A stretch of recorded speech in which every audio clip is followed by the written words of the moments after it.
রাজধানীর মোহাম্মদপুরে নৃশংস যে হত্যাকাণ্ড ঘটেছিল মা এবং মেয়ের, সেই হত্যাকাণ্ড যে ঘটিয়েছে সেই আয়েশাকে অবশেষে গ্রেফতার করেছে পুলিশ।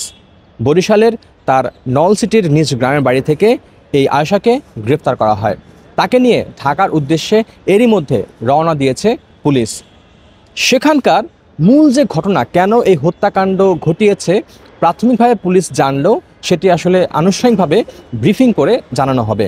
তবে এই আয়েশাকে ধরতে অনেক বেগ পোহাতে হয়েছে পুলিশের, কারণ আয়েশা যে 4 দিন ওই বাসায় কাজ করতো, সে 4 দিনই তিনি হয় মুখে কাপড় দিয়ে অথবা নিকাবসহ বোরকা পরে অথবা মাস্ক পরে ওই বাসায় প্রবেশ করতেন।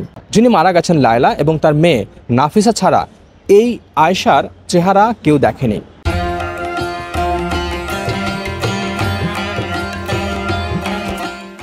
এবং এই হত্যাকাণ্ড ঘটানোর পরপরই ওই বাসার যে দারোয়ান রয়েছে তাকে পুলিশ নিয়ে যায় জিজ্ঞাসাবাদের জন্য। সেখানে জিজ্ঞাসাবাদে জানতে পারে ওই যে আয়েশা, তার সাথে সেই গার্ডের কোনো রকম কোনো পরিচয় ছিল না। আমরা জানতে পারি যে নিহত লায়লা তিনি গার্ডকে জানিয়েছেন তার বাসায় কাজের বুয়া প্রয়োজন এবং তিনি খুঁজছেন, যদি পাওয়া যায় তাহলে তাকে যেন জানানো হয়। সেভাবেই এই যে আয়েশা, তিনি এসে কাজের খোঁজ করেন এবং তাকে নিয়ে সেই নিহত লায়লার কাছে চলে যান সিকিউরিটি গার্ড। এরপরই আসলে 4 দিন কাজ করার পর এরকম একটা হত্যাকাণ্ড ঘটানো হয় এবং আমরা জানতে পারি পরবর্তীতে যে ওই বাসা থেকে একটি মোবাইল এবং একটি ল্যাপটপ আর কিছু স্বর্ণালংকার চুরি করে নিয়ে যাওয়া হয়। মেয়েটি বোরকা পরে ওই বাসায় প্রবেশ করলেও বেরিয়ে যান নাফিসার যে স্কুল ড্রেস রয়েছে সেটি।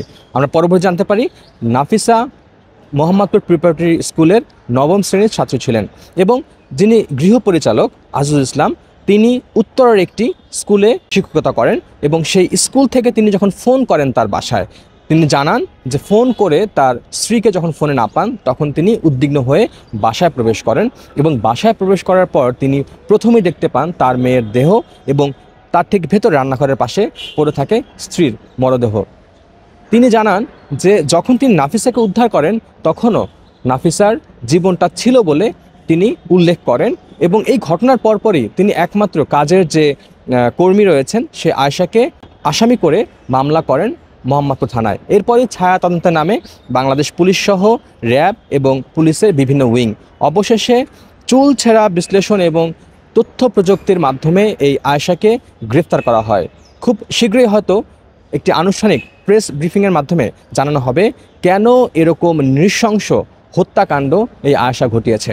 পুলিশ যখন গার্ডদের কাছে জিজ্ঞেস করেছিল যে ওই মেয়ের কোনো ফোন নাম্বার বা কোনো ঠিকানা রয়েছে কিনা, তখন সেই আয়েশা গৃহপরিচালিকা লায়লাকে জানান যে আগুনে পুড়ে তার বাবা মা মারা গেছেন, তার পরিবারে কেউ নেই, এটা বলে তিনি ওই বাসায় কাজ নেন।